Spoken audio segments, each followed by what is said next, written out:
Welcome, everyone. I hope everyone is able to hear me and join us today or this evening, whatever it is, wherever you're watching in the world. A very warm welcome to everyone to the 2025 International Ethics Section Book Award panel. My name is Professor Rory Cox, and I'm the current chair of the iEthics section. And thank you all for joining us online today. So we're here to talk about the work of Ariel Kolonomos, and specifically his most recent book, Pricing Lives. Ariel is a research professor at the Centre National de la Recherche Scientifique, or the CNRS, and Sciences Po in Paris, where he is affiliated with Le Centre de Recherche Internationale, the International Research Center. He has taught at Columbia University in the Political Science Department and the School of International Public Affairs, as well as many other visiting positions in the United States.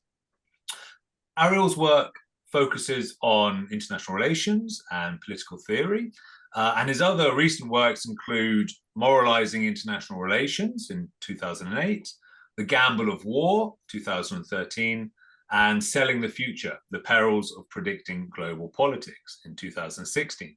And actually, Selling the Future also received the International Ethics Section Book Award. So I'm delighted to have Ariel back as the first two-time winner of the iEthics Section Book Award.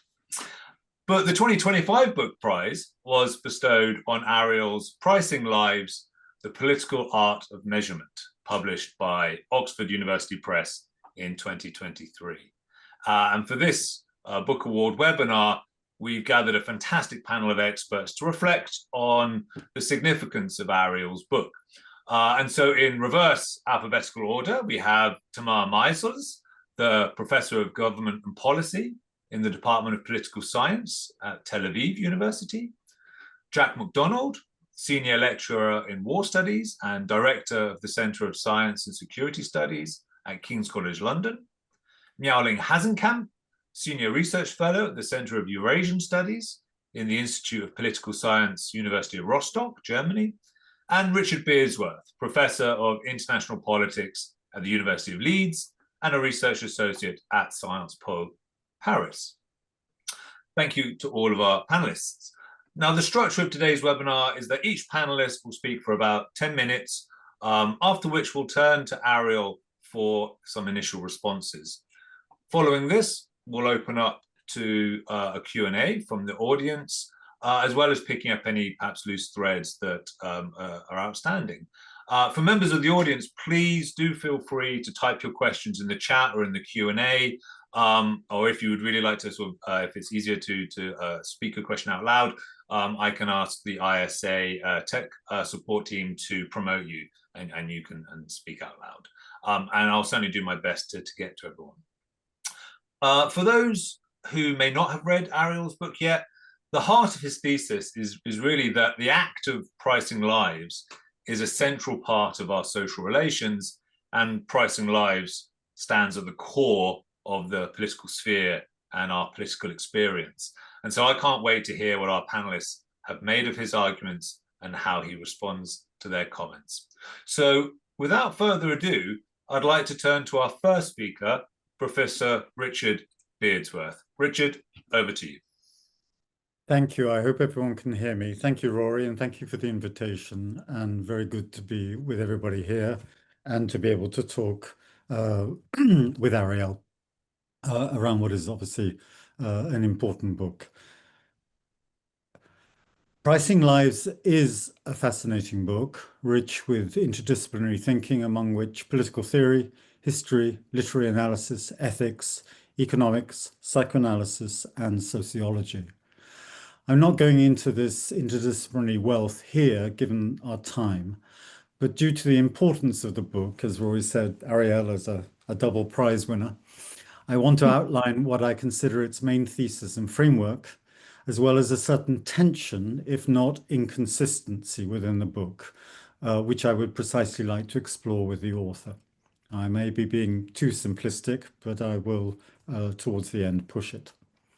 The main thesis, with the question, What is the value of lives at stake, whatever the stake? National security, hostages, reparations, refugees, civilians caught or weaponized in conflict zones, future generations. The author, AC henceforth, is interested in showing how we convert this value into a price that will inform concrete action. The framework is the two-way or reciprocal relation between human lives and material goods and interests. The most obvious example is that of a government deciding to accept or not to pay a ransom of, let's say, X dollars or X number of enemy lives for a hostage taken. The balancing or measuring of this relation, the calculation of lives with interests, is, for Ariel, inherently political. I quote, I define the political as the purview of the sphere whose equilibrium depends upon the equation interest lives and its outcomes. Indeed, for the author, the pricing of lives constitutes the political. In order to price a life, a measure must be picked.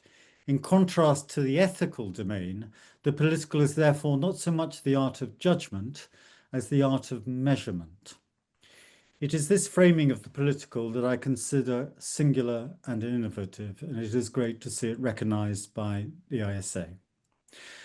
As AC repeats many times throughout the book, for Kantian ethics and its tradition within modern Western ethical thought, a thought of increasing individualization, a life is beyond price. A life is priceless.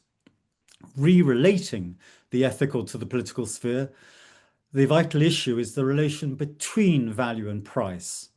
Where does a polity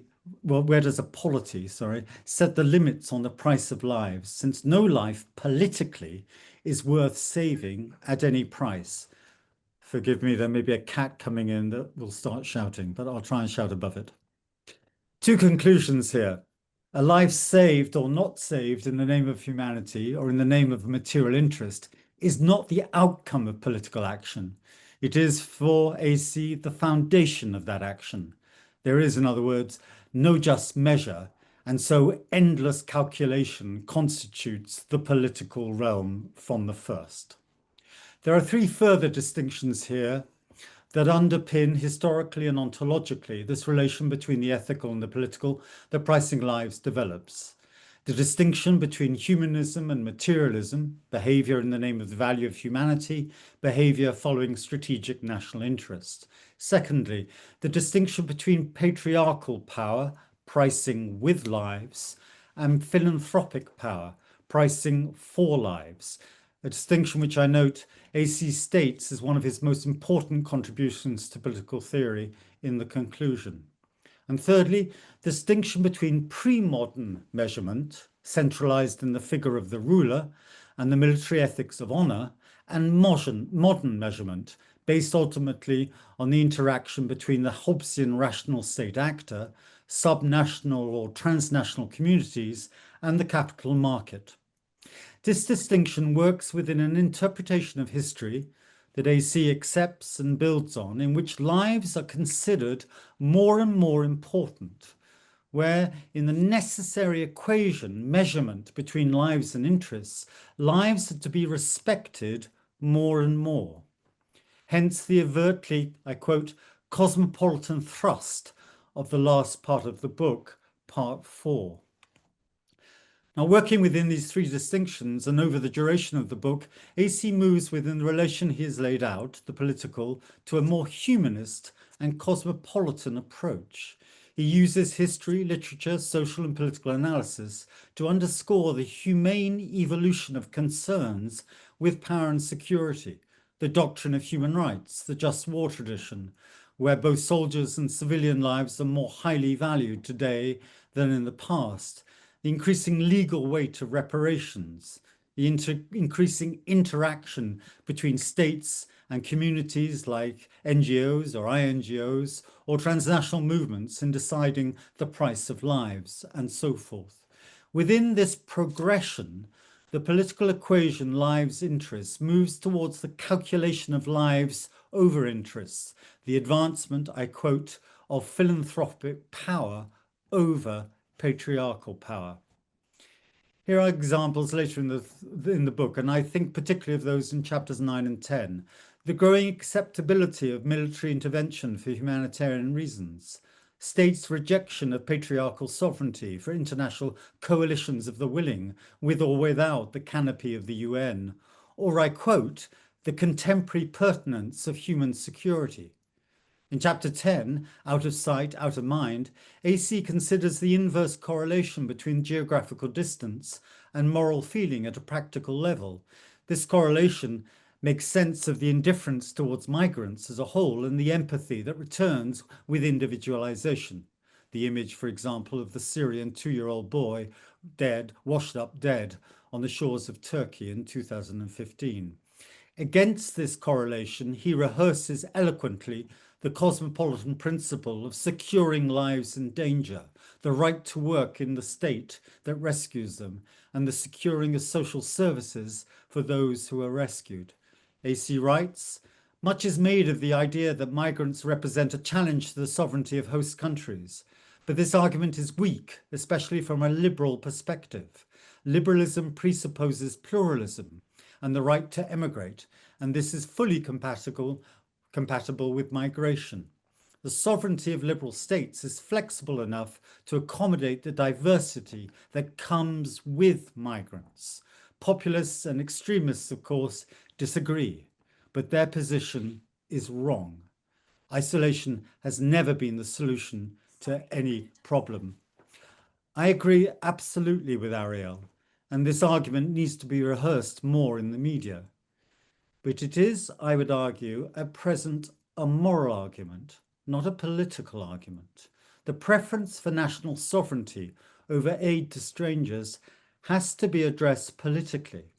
Yes, there is a need to put a price on the lives of these migrants, but to say, as Ariel says, migrants should be given help and aid and attributing value to their lives in material terms is critical, needs to be rehearsed, I would argue, as a political argument within the equation lives interests. I would like Ariel here to say more, therefore, about how humanistic cosmopolitanism can be compatible with not only the pragmatic, the Hobbesian rational actor state, but also the ideological demands of state materialism, so that the populist rhetoric today of stop the boats or build the wall can be politically countered. That chapter 10 is populated with lots of we and shoulds is interesting in this context. For example, Ariel writes, when should wars end? This is the question of jus ex bello, or the law of ending war. Here again, intuition has a role to play. Just as we don't wait for one of the boxers to be killed before we ring the bell to end a boxing match, we shouldn't wait for one side in a war to be entirely annihilated before we agree to end the conflict. Obviously very resonant words today. Who is we here? The cosmopolitan liberal, the UN international civil servant, the transnational diplomat? Who, when it comes to unnecessary wars or wars of choice or global migration patterns, is the referee? Where are practical global communities, of which Ariel talks, that are politically effective referees in what is still a system of states? Practical cosmopolitan arguments require global regimes, but these regimes are not politically on the horizon. I fear here that Ariel risks losing the political relationship that frames the book, the political art of endless calculation, but I am ready to be countered, and risks returning to the precedents of ethics over politics, the framework of Ariel's earlier works, for example, Moralizing International Relations. It may show, actually, and here in conclusion, I wish to be provocative and want a strong response, that a liberal history is at work in pricing lives, that the overall argument, its evolution from part one to part four, remains caught in a form of post-Cold War thinking that was ultimately dependent, that is ultimately dependent on American liberal hegemony. For example, neither R2P nor human security are now important principles structuring international political behavior. So to close, AC's arguments are complex and important, and as scholars and practitioners, we need to listen to him carefully. That said, I fear that they end up not being political arguments couched in the tensions of the equation lives interests, that rather they become normative interventions that wish to steer that equation in a specific direction, one with which I wholeheartedly agree ethically, but one which may be laden politically with several historically situated assumptions. Thank you. Thank you so much, Richard. So much to get our teeth into there right from the get-go, and excellent timing as well, bang on 12 minutes. I've actually just made a nice little sign. I don't know if you see that saying 12 minutes. So I'll wave that at people when they get to 12 minutes, but I'm sure it won't be necessary. Our next speaker is Dr. Jack McDonald from KCL, and over to you, Jack. Hi, thanks, Rory. And thanks again, Ariel, for the book. This was like a fascinating read, and it's also when we're reading books on the iEthics book panel, and a book just kind of jumps out and hits you in the face. It basically like created a bit of a shock to myself because I've been working with many of these ideas, and to see some of the ideas I've had in my head in an inch weight format, so like put down on a page in such compelling kind of text, basically forced me back to the drawing board on many ways of thinking about this. I particularly, in terms of the book itself, what I'm going to talk about, some of the things I think the book maybe think very hard about, that I think are central questions in the book. And the three things that I really kind of got from this book and why I think it is a landmark work is, one, the way in which it connects the way in which we describe or frame individuals to the value of their lives and the political consequences of this framing, which I think is sitting or haunting many different debates in law, ethics, and international security. But also the way in which, through a huge range, and for those who haven't read it, please read it. This is one of the most enjoyable books of political theory, particularly because it goes through Shakespeare through to hostage negotiations and future pricing, of the different discussions of the way in which life can be valued, and how demonstrated evaluations of the value of life have kind of political content and meaning. And the thing that I found most interesting when reading this book in this way was how it kind of creates what might call common knowledge about a society. The way in which we might differentiate one society from another is the way in which the state, the community, or the market come together in these different societies to create different prices of life in similar circumstances. And the third element of the book that I'm kind of going to talk about is the nature of the political kind of claims about the book, how I think that's actually really useful for perhaps people like me who've been doing a lot of thought about the nature of political order, and how these assessments, or the stability of these assessments of life value, can help us to understand what political order is as a concept. So for the first kind of big element of this book, about the idea of like framing and the value of lives, I am in great agreement with it. I think that the way in which Ariel structures an argument that there's a political nature at the essence of politics, essentially how you put a price on life, exchanging between interests and individual lives, is kind of a central feature of politics. But also, I think the book does a very good job of looking at different ways in which this occurs in places like law and morality, and the way in which perhaps scholars from different fields are perhaps doing pretty much the same thing with similar political consequences, even if they perhaps want to distance themselves from politics. International lawyers are doing political things, but they like to talk in a way that is apolitical at times. And I think that the kind of categories we get in these different fields all create distinct ways of thinking about the value of an individual's life. And I think that the way in which Ariel's book, well, Pricing Lives, makes it out, like explaining and capturing this in two forms of power: patriarchal power, the way in which it prices spending lives, and philanthropic power, which is spending resources in order to save lives. I think these concepts and ideas illuminate new dimensions to a huge range of like normative debates we're having. Particularly, I'm from the Department of War Studies, so most of my interest in this book is to do with war and armed conflict.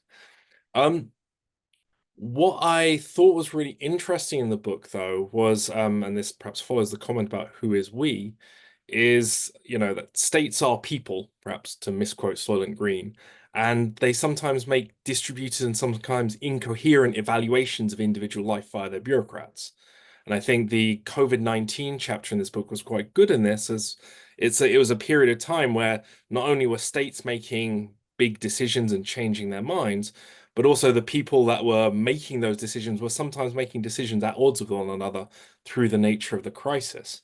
And I think that one of the things that Colonomos attacks in this book, the idea in one section, the idea of a reasonable commander standard, is actually perhaps more important than he gives it credit to in this book. Here, he's looking at sort of like evaluations of life in military decision making. But in effect, this is a reasonable bureaucrat standard that we sort of come to expect from the people that govern our lives, that make these decisions about our lives, that this book, that Pricing Lives, has pointed out, is so political.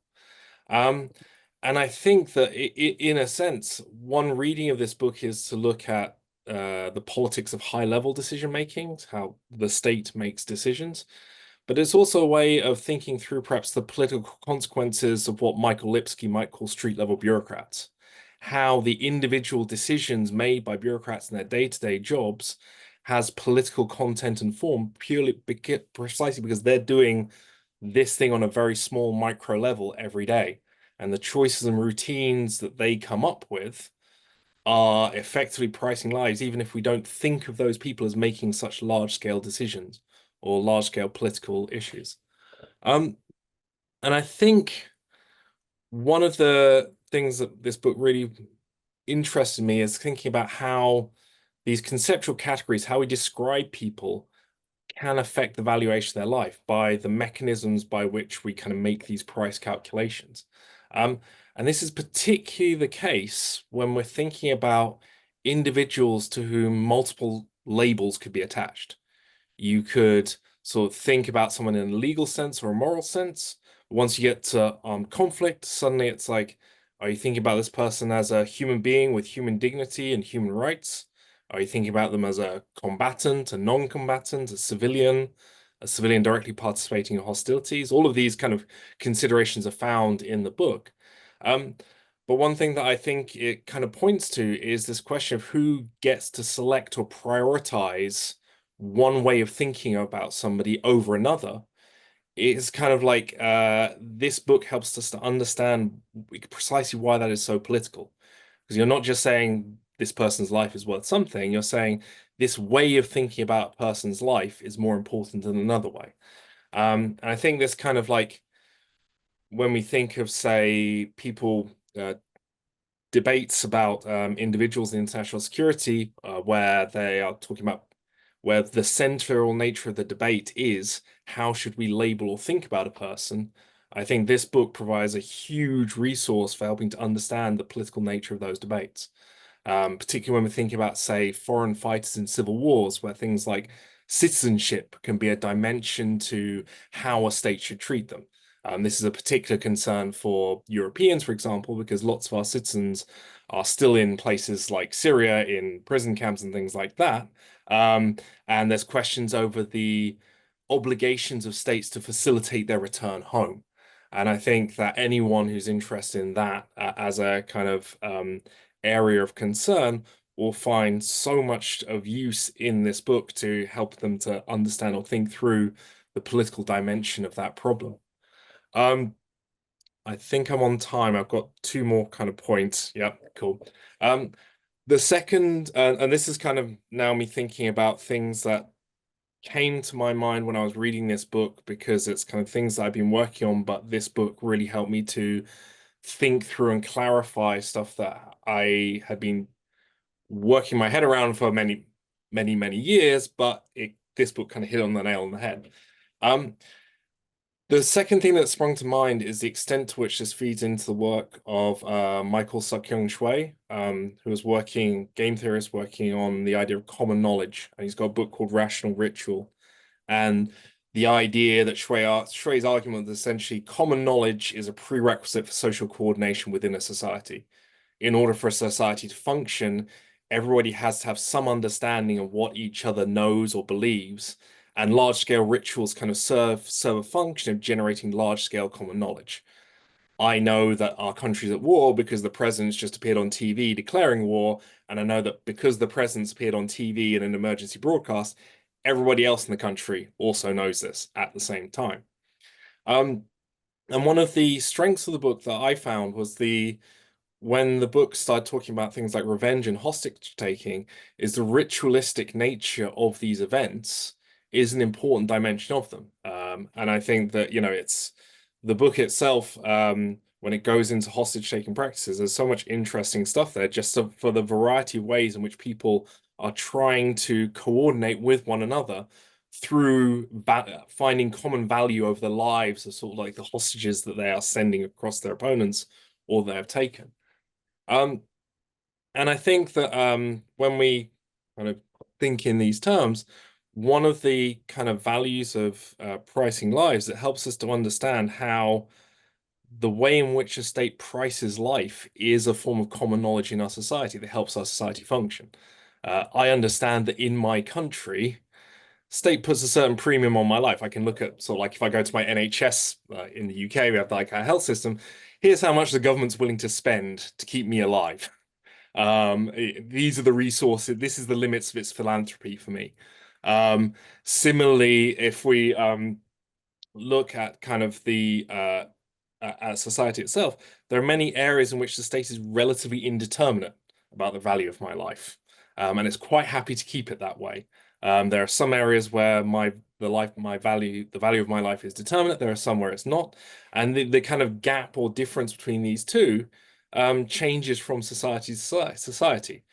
For societies with the death penalty, for example, the state will tell you the circumstances under which it is willing to kill you for committing certain crimes and so on. Is that 12 minutes? Sorry, it's blurred. It's 12 minutes. Okay. So I guess the question for Ariel I had was, why would you choose hostage taking as a particular kind of ritual? Or how would you kind of like think about this? Why did you choose this as a topic? I'm afraid I've sort of run out of time for the last third of my comments. I apologize for that. But one kind of like last thing that I think is really important about this book is how it helps us think about the nature of societies is the certainty or uncertainty with which a state prices life seems to me like a central element of political crisis and political order. It's something like Shipping Tang observes as kind of like essentially the predictability of a social system is the kind of foundation of political order. And reading the chapters on COVID-19 in this book and thinking about the questions about hostage and responses to hostages, the thing that I found really interesting is the extent to which in political crises, predictability about sort of like settled questions can become unsettled. And this can destabilize political systems, but it can also is a symbol of like periods of change. And I think that if you're interested in questions of political order, of like political change, one of the values of this book is helping to understand that the way uncertainty about the price of life in a society, I think, is a key way of understanding political crises and changes in political order. But with that, I'll finish. But once again, thank you to Ariel. It's a fascinating work. Thanks so much, Jack. Absolutely great stuff. We will move on next to Dr. Maoling Hazenkamp from the University of Rostock. Maoling, over to you. Yes, thank you very much for the invitation. It is really a fantastic book. with Ariel's Pricing Lives. I also got an opportunity to talk with Ariel, the background of or motivation why he addressed this fantastic work. He told me that he started with the issue of reparation to address past injustices. And then it brings to mind that what Ariel in all these books he has demonstrated is really talking about, Jack just said, about a reflection of how we organize our political life, our common life. I'd like to focus on my appraisal and the perspectives Ariel in his book shows with the following aspects. The first one is the structure and the methodology of the whole book, the relevance for today's political affairs against the backdrop of the return of great power politics and increasing commoditization tendency of human life. And finally, the last point is to look at what Ariel's book can give us some inputs to offer new perspectives to rethink the redesigning of today's political life. Okay, first, structure as a whole in Ariel's book. It is, as I understand, it is a critical inquiry into the ways modern societies, institutions, and markets assign monetary value to human life, from the past, from the old remote past until today. Drawing on political science, economics, sociology, philosophy, psychology, and law, Ariel adopts a multi-method approach. For example, historical genealogy. With this approach, he traces the origins of life valuation practices from early actuarial tables and wartime calculation to contemporary cost-benefit analysis in public policy and global governance. And he, in his book, he referred to what he used and tell us lots of great, showed lots of great cases in exempt concrete fields such as healthcare, environmental regulation, humanitarian intervention, and counterterrorism, and showing how numbers and economic rationalities penetrate moral domains. Thirdly, of course, it is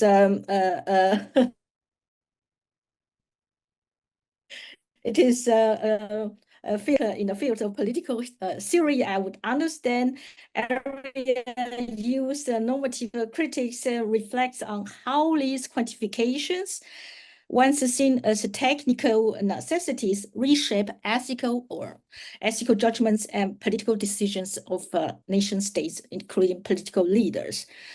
Altogether, I think the methodology of the whole book is deliberately interdisciplinary. It blends empirical case studies with philosophical interrogation, always linking quantitative practices back to the political structure and cultural logics that sustain them. This kind of dual empirical normative lens makes the book both analytically rigorous, thematic, very interesting, attractive, and ethically provocative. Secondly, the second aspect I'd like to address is what kind of lessons or what kind of relevance Ariel's book can provide or give us to rethink how can we what's going on currently in today's world politics and political affairs. I mean, in the context of the return of great power politics, Pricing Lives gains renewed urgency, I argue. A growing commoditization of human life, and also, as we have observed, increasing politicization, polarization, and instrumentalization through migration policies, security spending, pandemic triage, and the actuarial assessment of wartime casualties. All these cases reveal the tension between human dignity and strategic calculation, and therefore, Pricing Lives in his book, Ariel's insight illuminate, for example, how geopolitical rivalries revive justification for measuring lives. I mean, in the name of saving or safeguarding national state interests, for measuring lives in terms of deterrence, military efficiency, and strategic parity. And also the risk of technocratic reductionism, where cost-benefits logics, I mean, for example, the AI-driven related to warfare, global health, or climate policy, all of them overshadow normative commitment to universal rights and equality. And secondly, we noticed also that probably in today's affairs with Ariel's books, some important arguments. It also highlights how the danger of instrumentalization of vulnerability states weigh the worth of lives in migration crisis or counterterrorism intervention, depending on political expediencies.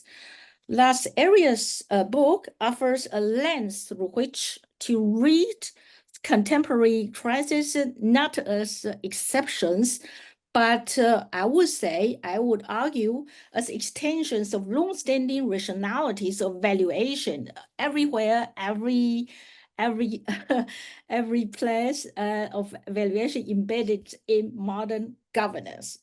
In this place, probably I can directly refer to the part 4 in Ariel's book, when Ariel talk about how we what are those the importance, or the Ariel mentioned the problematic of how we devalue the future and how we devalue the past with the tyranny of the present, and this kind of time preferences has made constituted the major calculation logic in many political and ethical decisions. But fortunately, Ariel's book in this in the first part, he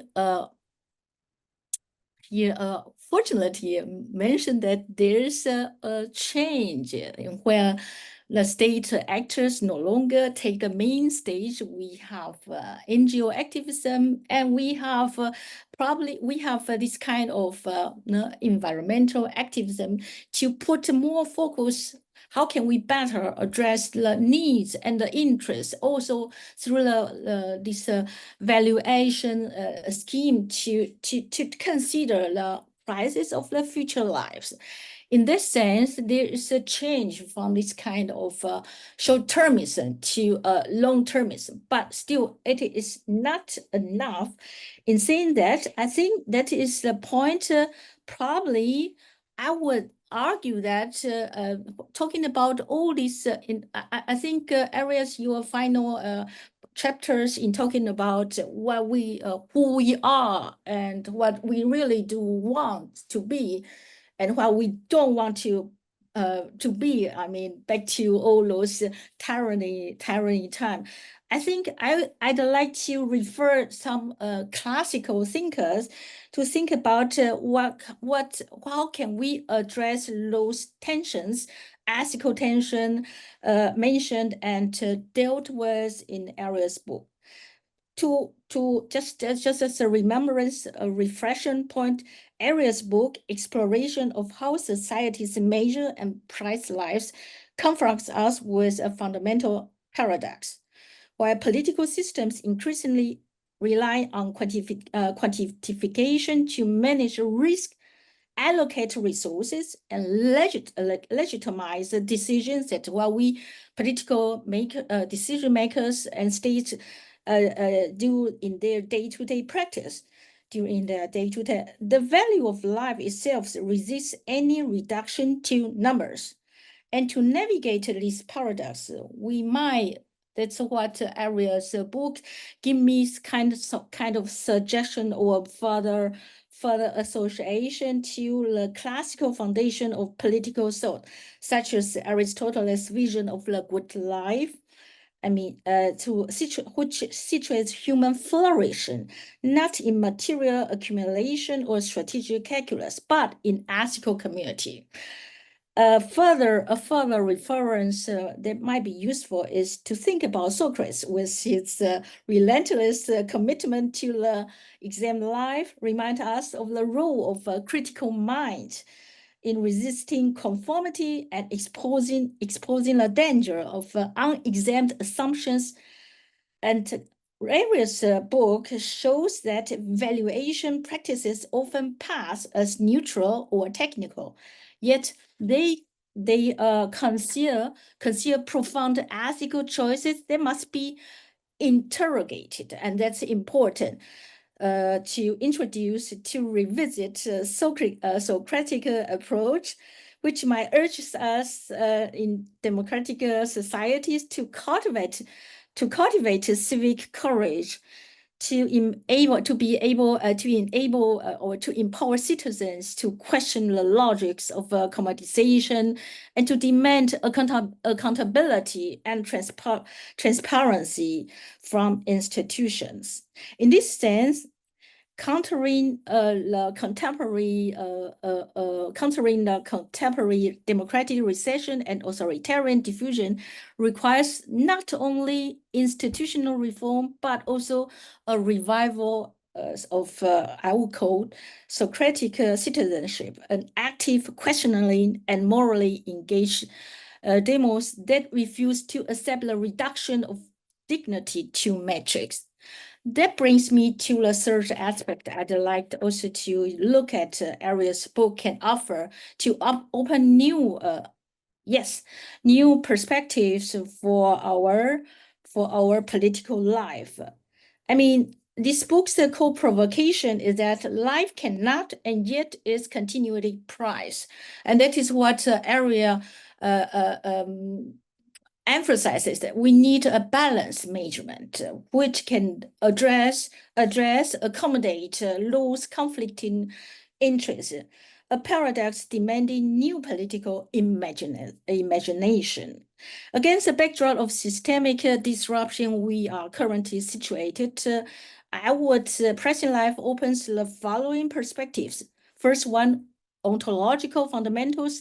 There is a need to revisit what is meant by human life in political theory beyond economic metrics.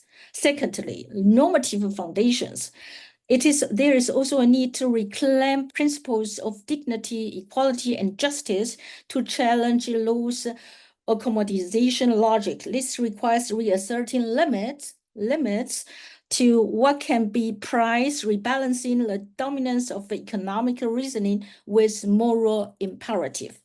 So thirdly, as an ethical reorientation for all of us, also as academics, and as well as different stakeholders in different communities, it is also important to build upon deliberative mechanisms that make a valuation process transparent, participatory, and accountable.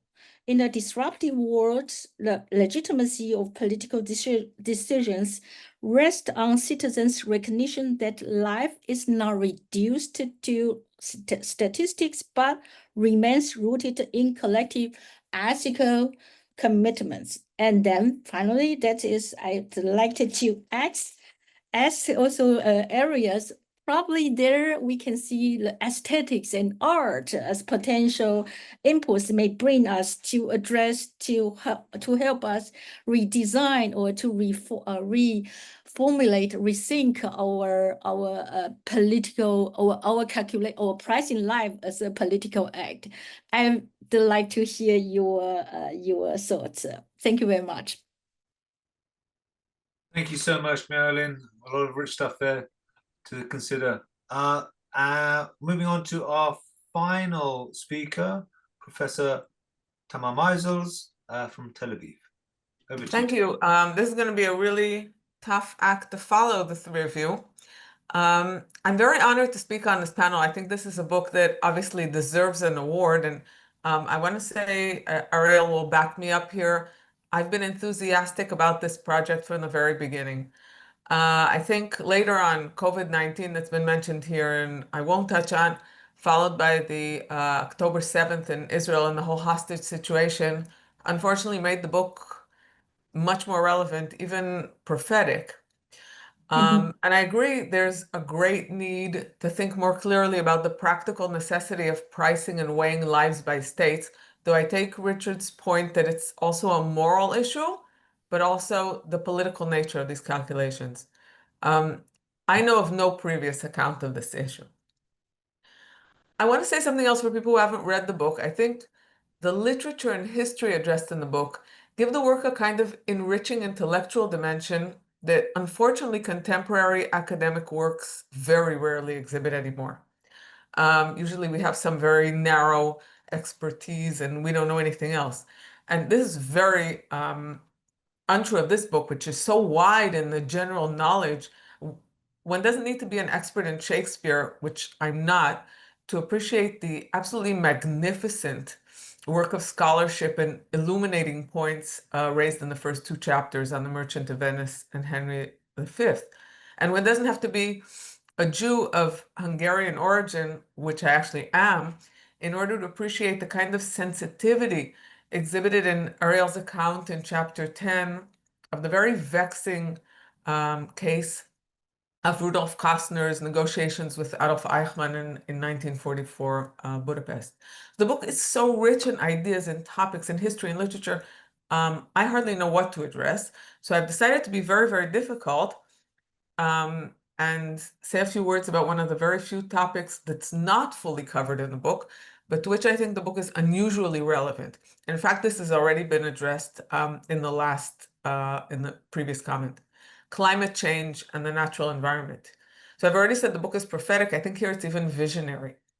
It's readily applicable to what's very likely to prove the most significant ethical challenges of the 21st century. Global warming, environmental degradation. Now, Ariel mentions the environment several times, mainly in connection with warfare, which is actually something I've worked on recently. He mentions environmental damage in war, apropos the Geneva Conventions, Protocol 1. Chapter 9 refers to Simon Caney's work. So these things are noted. Notwithstanding, I would say that the environment is one of the few relevant topics that's not fully covered in the book, but I think is very, very, to which the book is going to be very, very important. So as I've worked recently on environmental ethics and war, and I think, for example, Ariel's discussion of proportionality from a pricing perspective would benefit this very under-researched topic tremendously. But much far beyond my very narrow perspective on just war theory, Pricing Lives has a lot to say about weighing present interests versus future lives. And again, this has been touched on in the previous comment. Nothing could be more relevant to the environmental crisis. Another example is Ariel's discussion of virtue ethics that intersects with various theories of environmental ethics in various ways. And I know that Ariel is aware of this. So there's so many ways in which the book can shed light on the environmental crisis. I want to focus on two aspects among others that I would like to see addressed through the lens of Pricing Lives. The first is what the late Derek Parfit dubbed the non-identity problem. And it relates primarily to Ariel's chapter 9 on the perplexities of weighing present interests versus future lives. Now, Jeff McMahon has taken up this challenge both in his edit of Parfit's posthumous work, but also in his own work. I am going to read this. I'm going to state it very, very briefly, mainly for the benefit of the audience. I assume the participants know what I'm talking about. So if the industrial countries don't reduce our emissions, right, and we cause climate change, the people who will exist in 100 years, climate change people, will suffer. And we usually think that we have duties of the type Ariel discusses in the book to prevent suffering. But on the other hand, if we discharge our duty to reduce carbon emissions, presumably at a cost to present lives, not necessarily lives, but the interests of present people, this will involve major changes in policies and lifestyle. And these changes, which will affect everyone, will result in different people, right? Because the effects of changes in lifestyle of everybody living today is going to mean that different people are going to be born. Stable climate people, right? It will still be climate change, but it will be more stable. So what's important to note here in connection with Ariel's chapter 9, for example, is that the world in 100 years would now consist of completely different people if we change our policies. In Ariel's term, if we continue to price our lives at a higher rate of exchange than future lives, this won't actually be worse for climate change people, whoever they may be, because if we were to price future lives higher and reduce climate change, those people would never have been born. So I know that this is a problem that's very difficult to wrap one's head around, but different people, the stable climate change people, would exist instead. And I can't possibly do justice to all the intricacies of the non-identity problem. But ultimately, the conclusion may well be that it doesn't matter. But still, virtually all moral philosophers are now aware of this problem. Given that climate change is likely to be the most important issue of the century, I think a theory of pricing lives, which includes a discussion of present versus future lives, has to address this very vexing observation. What we do will worsen the lives of people born in the future, but if we improve what we do, if we value their, put a higher price on their well-being, then different people are going to be born. So how does this affect pricing lives? It's not the same lives. It's not the same people.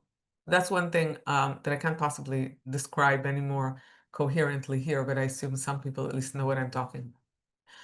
My second point about the environment or environmental ethics is easier to wrap one's head around, and it concerns the pricing of lives of people as opposed to animals. Now, again, I certainly don't want to overstate any kind of deficiency in the book, which I think is fantastic. Ariel mentions the book at various points. There's The Monkey and the Merchant of Venice. There are a couple of references to the payment of animals as reparation, the observation that animals are sometimes used to determine monetary equivalent of human life and hence the reparations and so on. But there's no discussion of the intrinsic value of animals. Ariel does say at one point that the environment, some people think the environment is intrinsically valuable, but there's no actual discussion of the intrinsic value of animals versus people. Again, 21st century, the kind of things that my students talk about. I know Ariel prizes the life of animals, so I'm thinking maybe of more biocentric theories that value the moral standing of all living individuals. Pricing lives is very anthropocentric as it stands, but I think it might also consider the pricing the lives from a perspective that values the life of all living organisms, both individually and as species. I'm not any great environmentalist, I'm not even a vegetarian, but I think that these are the issues that people are going to be concerned with in the 21st century. I guess on this point, I'd refer to the work of Peter Singer, of maybe Robin Attfield. So that's my second point on the environment after the non-identity problem. Finally, so if anybody's raising any 12-minute sign,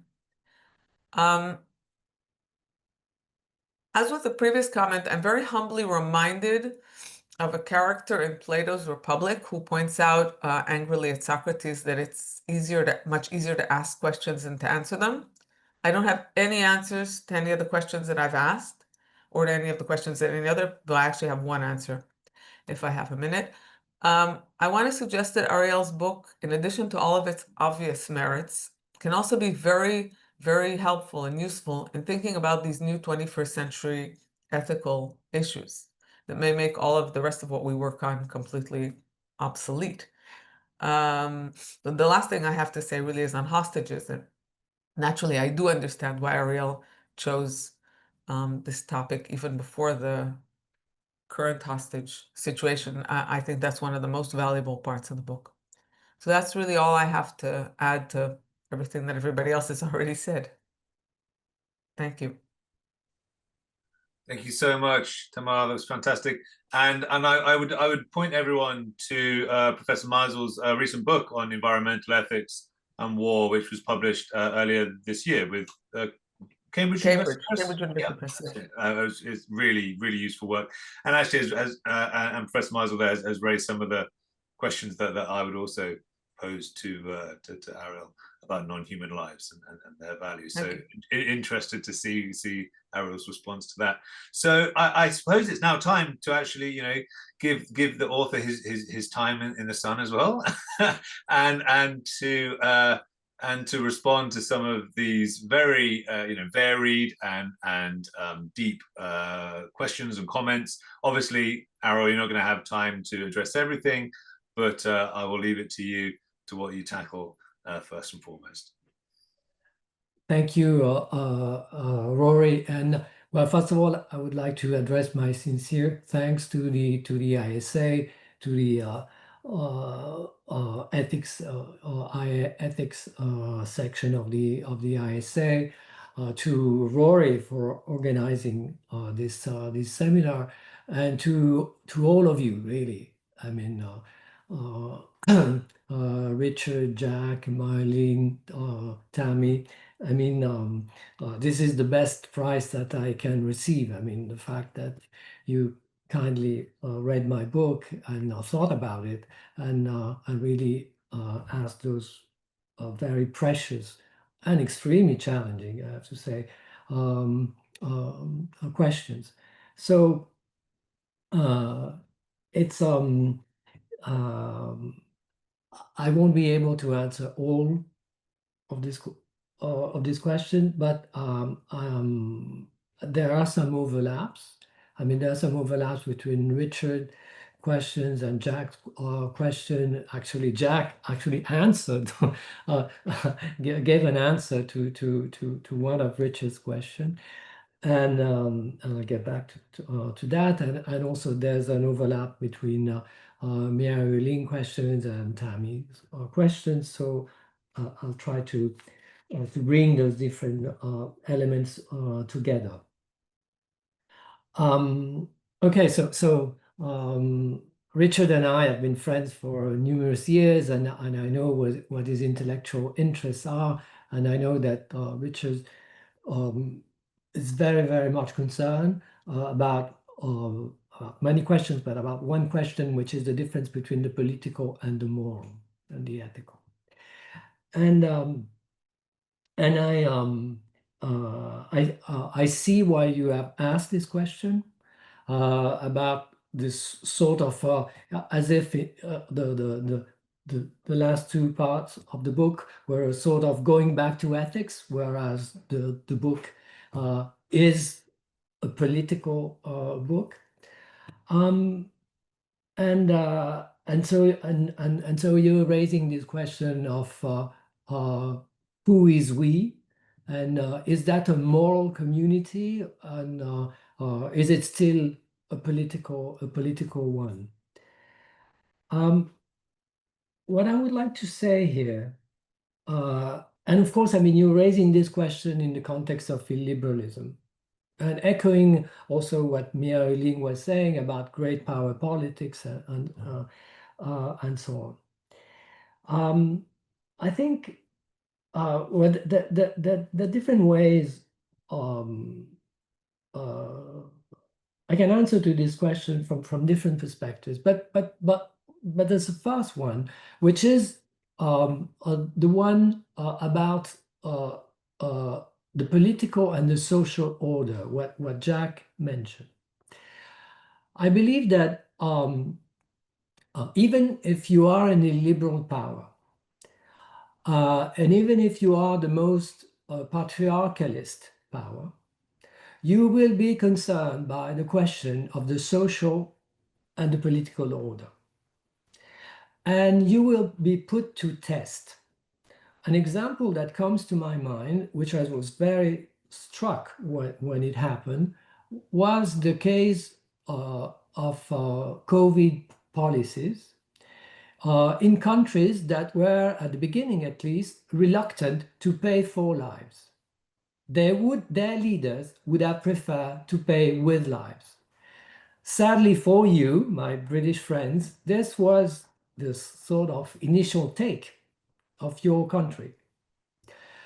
This was also the initial take in the US when Trump was president during his first term.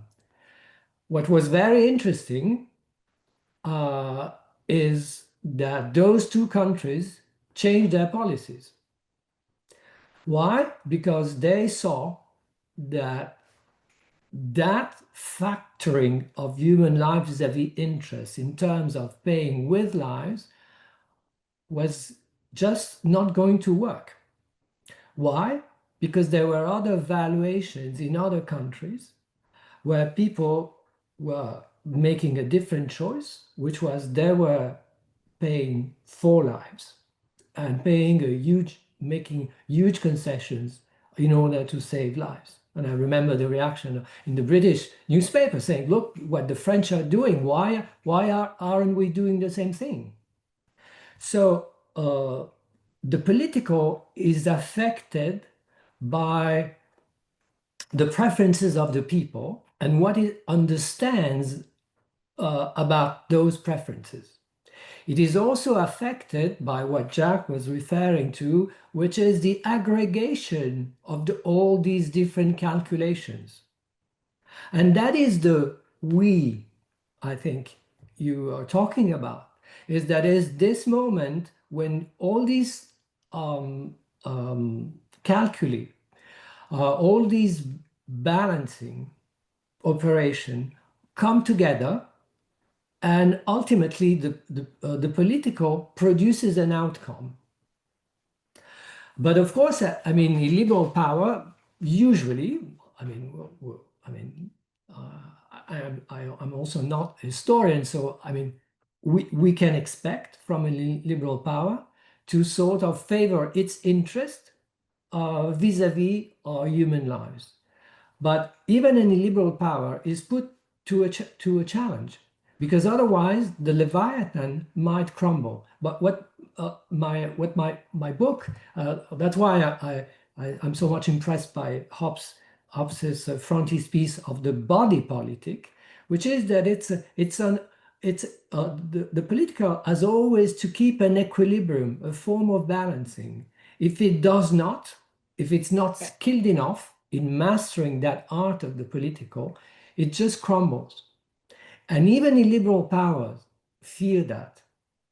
And illiberal powers are not alone. There's a sort of there's now a global environment which is of they have to take that into account as well.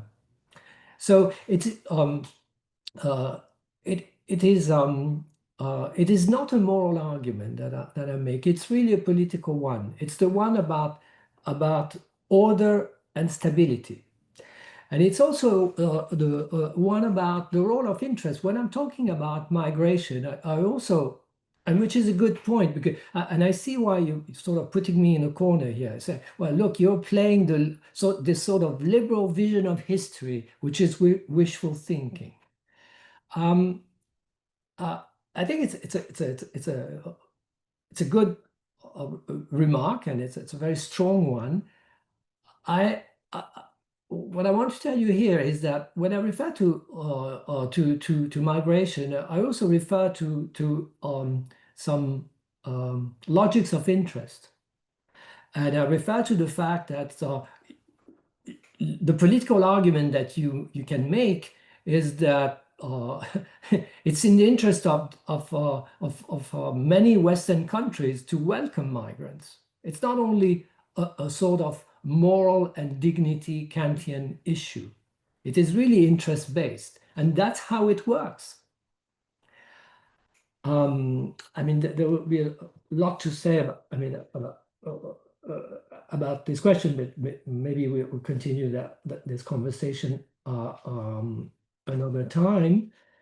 As I would like to address also the other questions.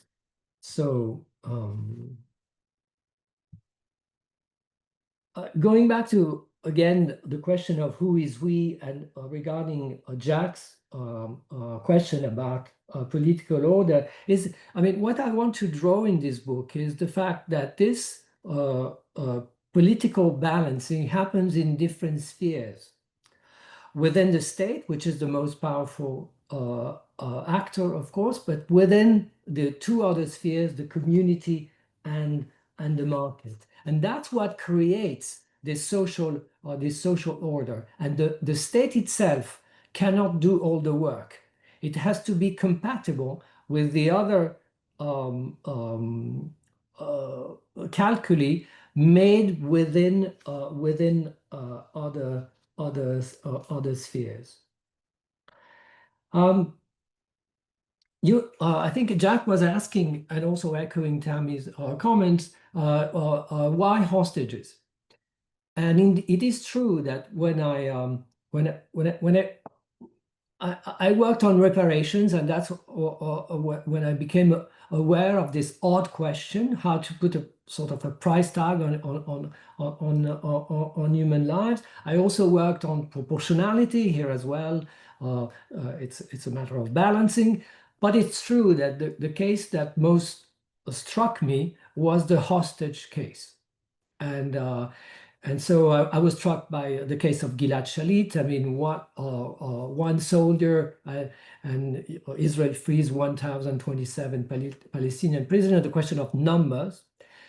I think that hostage taking is an extraordinary picture of this pricing lives question, and it is spectacular. That is, it is something that people are they become obsessed by it within a country when your people are taken as hostages. I mean, in Paris right now, there's a picture of two persons in front of the parliament, the two French citizens that are taken as hostage in Iran. It's something extremely spectacular. There are many people who die in the world.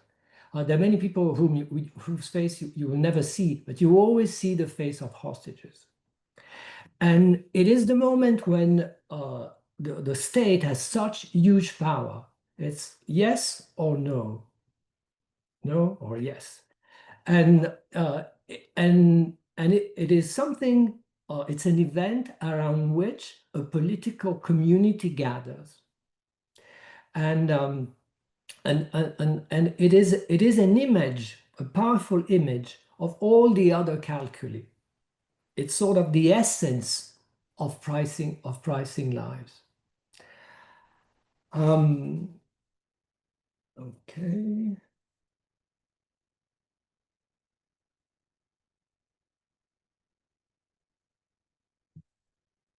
So I'll try to address Marlene question regarding climate change and metrics.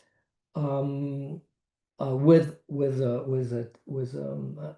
trying to answer Tammy's question, so but maybe because this is a sort of a different question, Marlene, about your question about art. I think that the Hobbes's frontispiece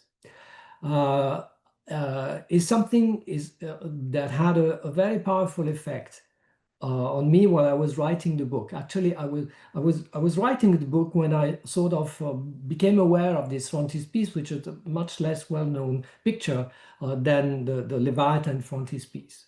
And I think that political theory here has a great deal to learn from art.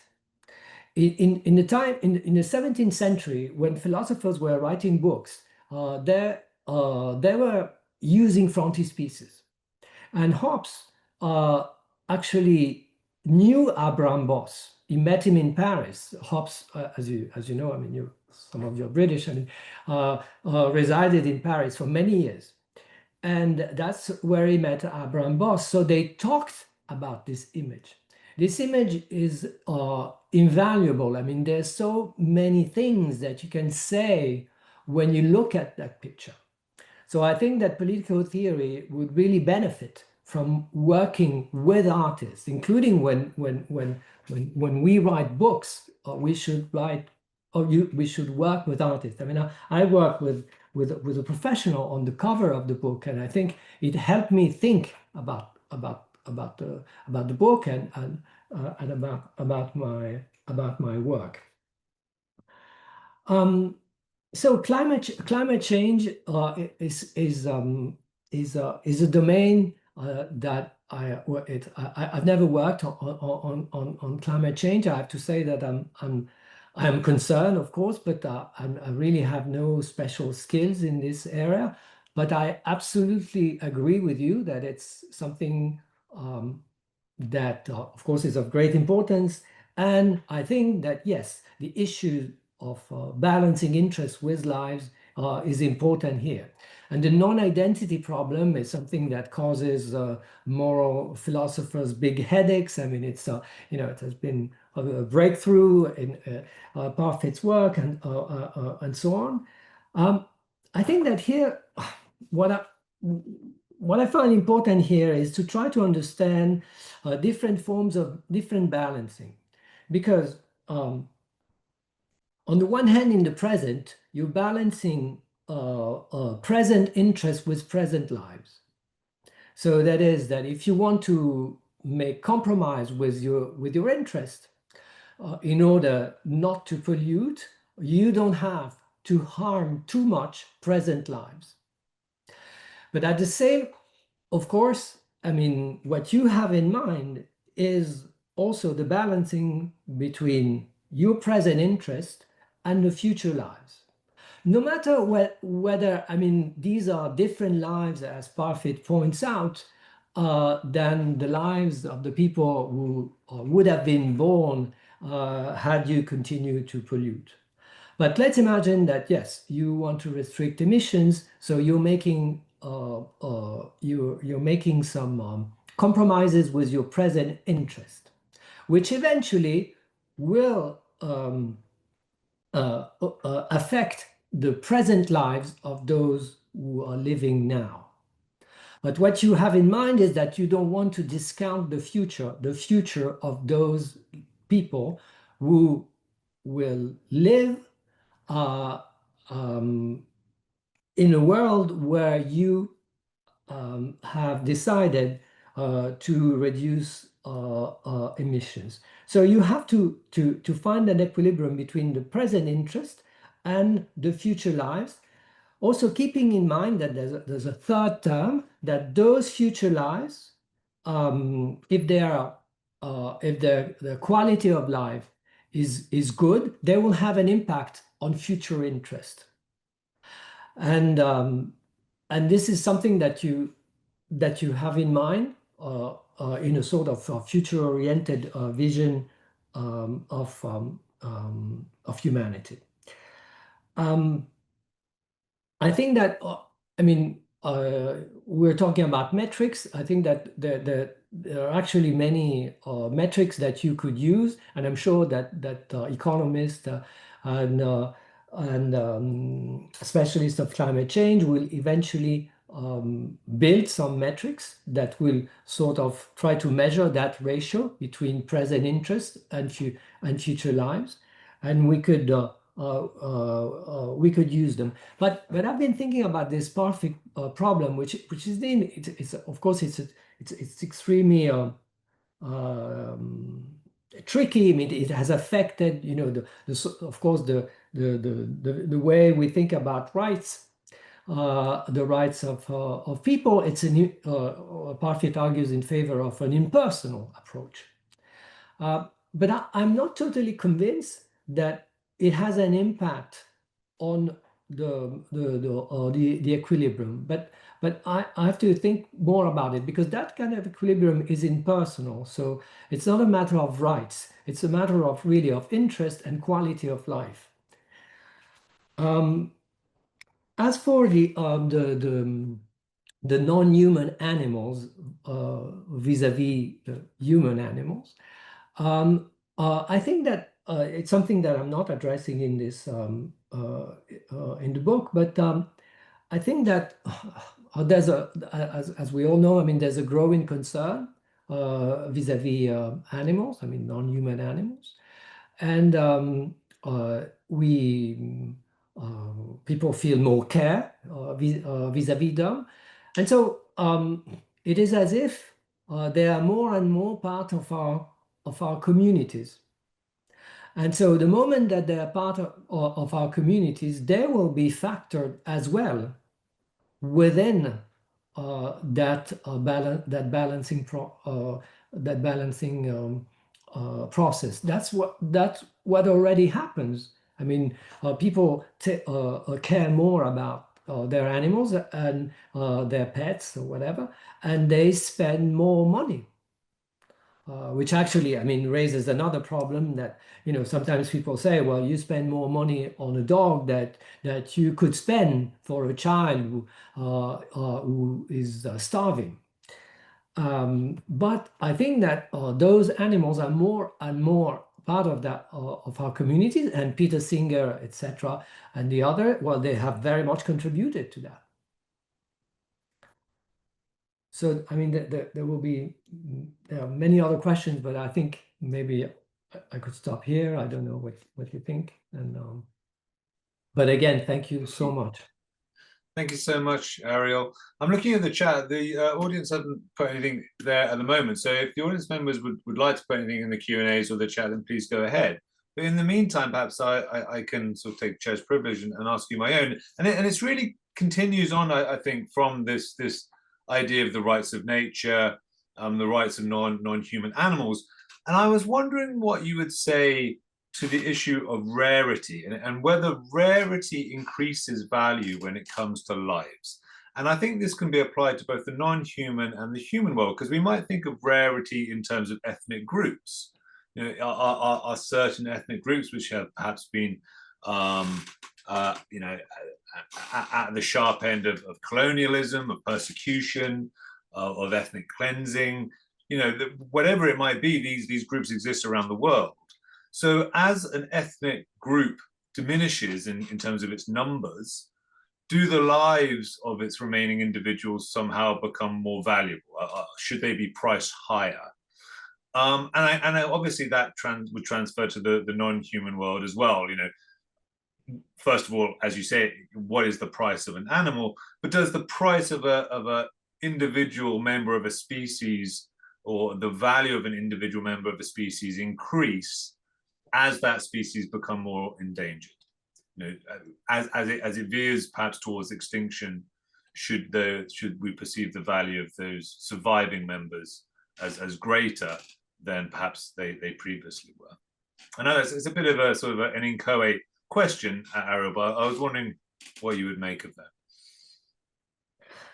Well, thank you so much. It's a very intriguing question, and it's an excellent question, I have to say. It's true that that usually that's we're inclined to think that way. I mean, it's rarity is precious, and we want to have a full collection. If there's one piece that is missing, wow, the collection has lesser value. There's something missing. And so intuitively, you would say, yes, I mean, I want a big collection. But then the question is really why? I mean, I'm clearly no specialist here, but it seems to me that in terms of diversity, I mean, people lament the fact that some species disappear, and that affects the whole ecosystem. So I would say that from that perspective, diversity is a resource that needs to be preserved. Therefore, when species are about to disappear, well, yes, I mean, the lives of those remaining animals, non-human animals, but I wonder if you're making also that argument when you're thinking also about humans, as if, if there were, 10 people from, a given country, a specific region, and so we would need to send humanitarian aid, prioritizing those people because they're so few. I don't know if you could make you make that parallel. But in any event, when I'm thinking about non-human animals, yes, I mean we tend, at some point there were no more wolves, and the wolves were being saved in France or Italy, I don't remember, because it was good for the biodiversity. So their lives were more valuable. They were more valuable because we had an interest, a common interest, in keeping them within our world. Eventually, I mean, I mean, maybe you could say that culturally, for example, let's assume that from a cognitive and a cultural perspective, diversity is good. So the moment where a community disappears, that affects our cognition and the cultural value of humanity. Therefore, that given community ought to be given aid, and you ought to prioritize those people because you don't want that community to die.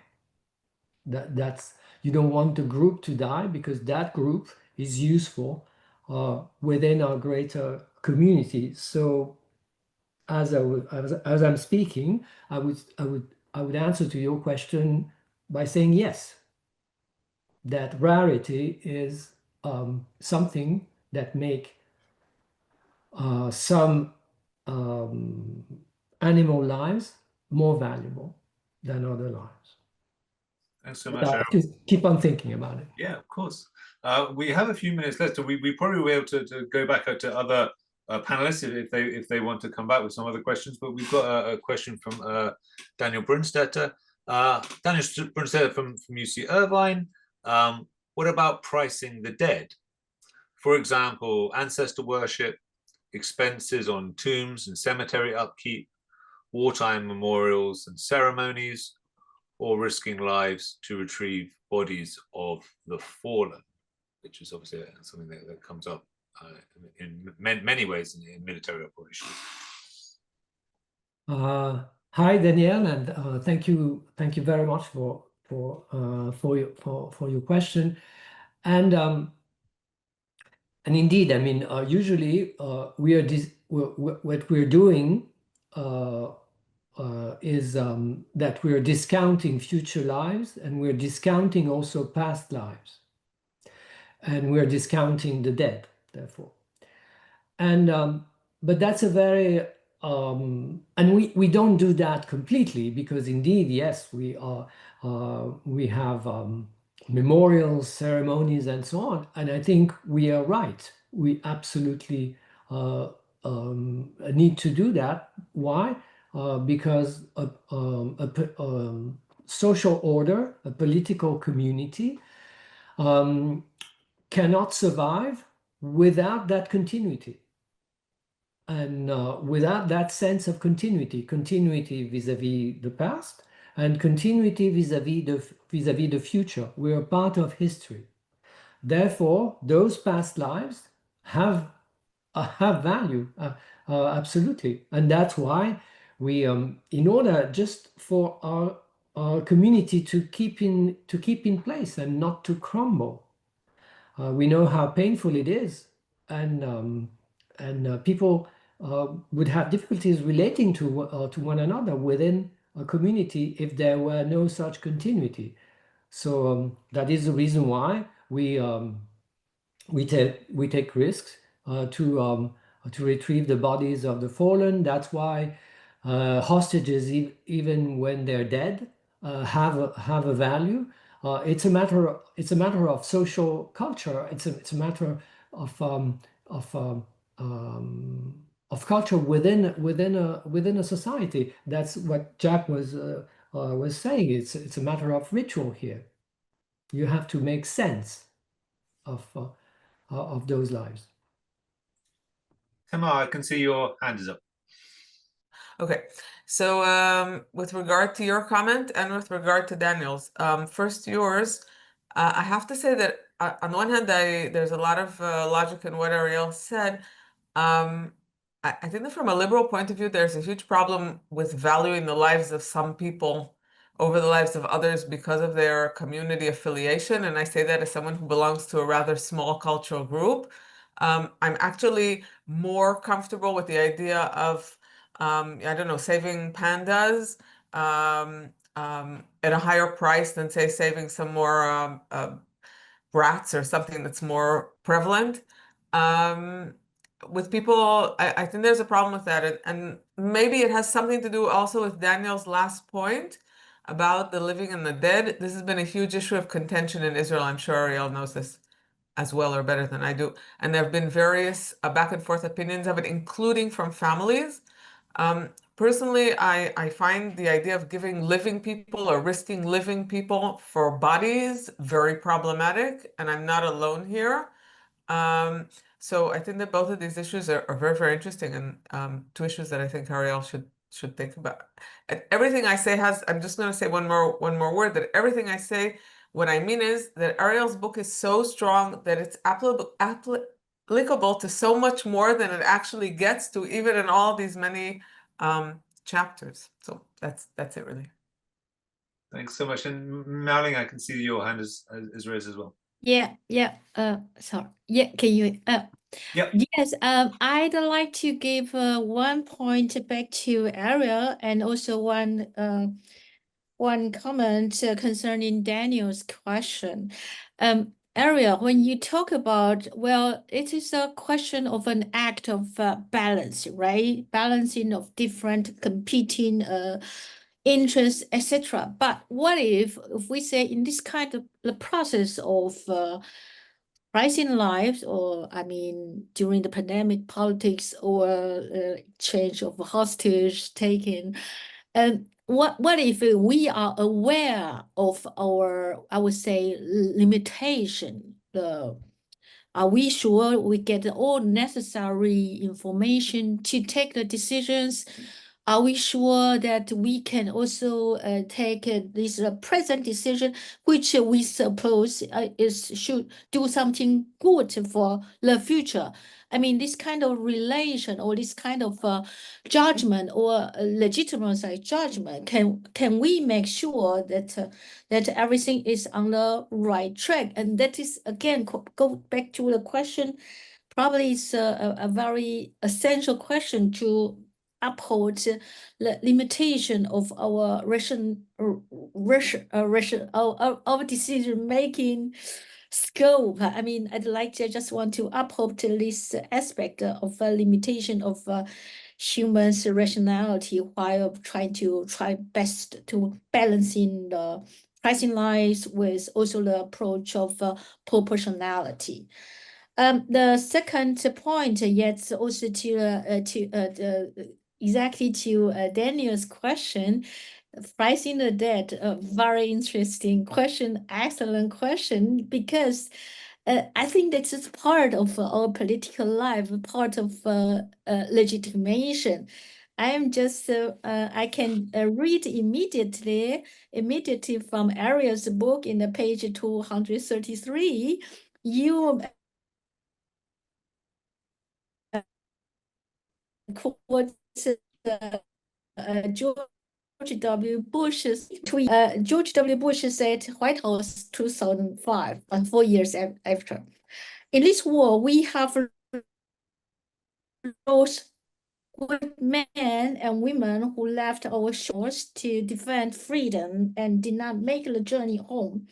Amidst these families grieving the loss of loved ones who were taken from us too soon. I've been inspired by their strength in the face of such loss. We pray for the families, and the best way, I think the area has made cursive interesting, and the best way to honor the lives that we have been given in this struggle is to complete this mission. In other words, this says, Rising the Dead has a very strong relational or motivation element to justify the current political decision, even though the Pricing Life, there will be more soldiers dead in the battlefield, but the state or the government in the midst of this global anti-war, it is I think it is natural, or it can be taken as granted as a justifying ground. And then in this sense, Pricing the Dead is a real. So it's interesting to think of that, as the debt as similar to an investment, that once you've committed so much debt or committed so much money to an enterprise, then you're committed to sort of see it through to the end. You sort of invested so much that you have to see it, whether that's in treasure or blood. Jack, you have a hand, and Richard, you have a hand as well. So we'll go to Jack first. Okay. Just kind of quickly, this was something I had in my comments that just ran out of time for, but one of the things I found interesting about Ariel's book is it's a very good way to understand interstate debates as to the limits of proportional action. I think this probably speaks to the current Gaza war, for example, claims about what is legitimate to do in response to the keeping of hostages and what the limits of violence are. Obviously, there's huge disputes about those within Israel, but also within other states of what's legitimate or proportional for a state to do in response to hostage taking. But speaking to Daniel's point about the dead, one of the interesting things I find or think about that is that it's actually a way of it's something that opponents can sometimes agree upon. For example, US-Vietnamese cooperation has been framed by the return of dead bodies of service personnel and things like that. And one of the kind of areas of like interstate cooperation between states that don't usually agree or talk to one another is often on the preservation or return of dead or remains after a conflict has occurred, which also kind of can help generate future political ties. If they can agree on this one thing, then they can start to perhaps agree on more things going forwards in future. That's me. Fascinating. Yeah, Richard. Thanks, Rory. Just to say, back to Ariel earlier, though I do want to come back to the question of the living and the dead. I really liked your response to me around the way in which this is not a moral argument. It's an argument in a relationship between the political and the social, and therefore people's preferences and their aggregation produces a political outcome. I think that can be rehearsed more in that last part, in terms of just thinking of how the book goes forward. I'm not going to go back to it because we don't want to do bean counting. There are moments where the moral argument sounds very predominant, and I love the way Jack defended the book, and I agree with it, and I love the way you picked up this question that it's about order and stability, because that takes you back to Hobbes, as you said. I think that argument, in a sense, needs to be rehearsed again, with regard to parts 9 and 10, more stridently, because it is a political argument, as you say. So thank you, Ariel, for coming back like that. Can I just say one thing with regards to the countering of populism? And it picks up on the question of climate action. It picks up on the question that Rory asked, that really great question about rarity. One of the big questions coming up, and I work on the politics of climate change. One of the big questions coming up is obviously, whether one continues to use the target of 1.5 degrees Celsius as an average temperature at the end of the century, since we're already blowing the carbon budget for that by 2032. At least that's what a majority of scientists are saying. So this question of life and death is critical for small island states. I think of Tuvalu, Vanuatu, who have just taken to the International Court of Justice a question of what are states' duties towards managing climate change. It's very interesting there, and I think, Ariel, you've got a lot to say there. Very interesting the way that they've come back and delivered around sovereignty this argument, that actually a state does not need to exist territorially. Does not need to exist territorially. I think it's a fascinating argument. It goes back to what Tammy was saying. It's a fascinating argument here, and I think here the question of climate action is critical. So I think we are looking in the coming years to the question of what are our responses, to islands that will be submerged. And with regard to that, the question of net zero 2050, which clearly populists in America and in Europe are focusing on. What is the price of climate action today? And what the populists are saying is the price is too high. I think we need to do a lot of work on that. And I agree with Tammy strongly that actually your book there, Ariel, can help us a lot. Thanks very much. Thank you so much, Richard. We've gone a few minutes over time, but I'd like to just go back to Ariel, just to give you an opportunity to respond or make any kind of closing comments that you feel appropriate before I wrap things up. I mean, you gave me so many new insights that I would have to have some time to really think about it.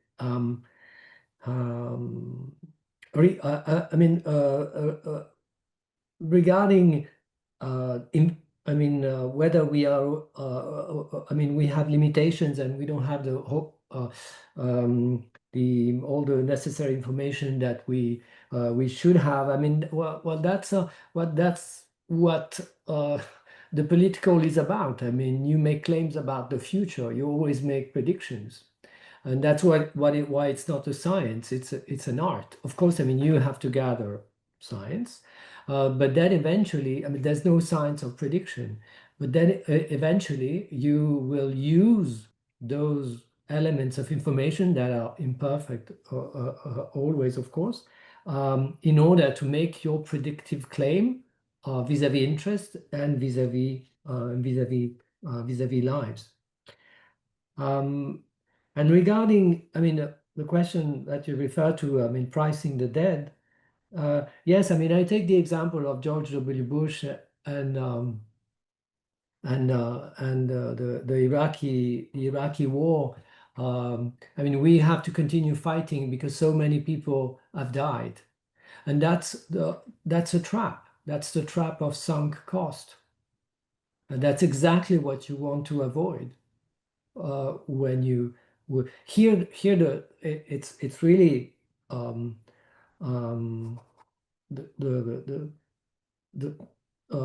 the dead don't have to have that kind of value. But unfortunately, that's psychologically, psychologists have been working on sunk costs for ages, and they tell us that yes, that's what we tend to do, and here we don't have to fall into that trap. And then we'll definitely look at the cases you mentioned, Richard.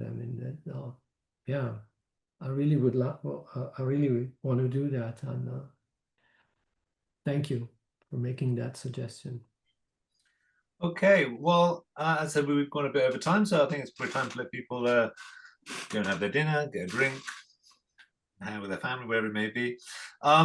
First of all, I'd just like to say huge congratulations once again to Ariel for writing such a wonderful, rich book, and a book, you know, that the panelists have mentioned really weaves together so many threads from history, literature, political theory, political economy. I mean, there really is just so much here, and all done incredibly elegantly. So many congratulations, Ariel, and thank you for writing it, and of course we all look forward to reading your next one. A huge thank you to all of our panelists for giving their time today. Very, very much appreciated. Thank you to Professor Beardsworth, Dr. MacDonald, Dr. Hasenkamp, and Professor Meisels. Also, a big thank you to all of the people who sit on the iEthics Book Award panel and who read a huge number of works in order to make this final decision. It is a considerable investment of time and effort, so very much appreciated, and a big thank you to our Book Award committee. And just a final reminder to anyone watching and who might see this on YouTube, is that there is still time to submit 2024-25 books for the 2026 Book Award. Our information can be found on the ISA website on the iEthics section webpage. Just follow the Book Award link, and you have until the 1st of October to submit your works. And Jack is chairing the panel of the committee this year, and so would be very eager to have more books come in, I'm sure. Other than that, thank you to ISA, and of course, thank you to everyone for attending and listening. And I wish you all a very good evening. Thank you so much, really. It was a priceless moment. Thanks so much, Errol. Thanks, everybody. Thank you very much. Thank you, Rory. Thank you.